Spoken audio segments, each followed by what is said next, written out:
है कि तो ननद की तो पनिया देवर पिया तो मर्द ना हो जाए हां देवर पिया तो मर्द ना हो जाए बिल्लू पापा अरे सब बानी थे मिठाई ना लेके आवे ना ए पिला दे सबके पनिया हमके नहीं काम तुम आई हो तो बोला जाए ना आगे अरे मैं इन्ने तो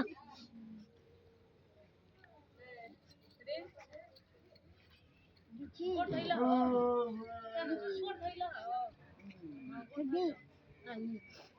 बोल धइला मत पिया गए ते चनवा बकली उ गइता ना वाली डरा ना का झगड़ा ना भला केना हल्ला कर अरे ना पर पापा आवत अरे चन काले आवत रे सब सारा झगड़ा कइला ना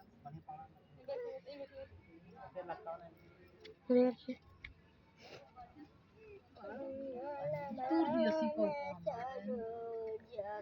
आई तीनों जन बड़ी महीना बना दे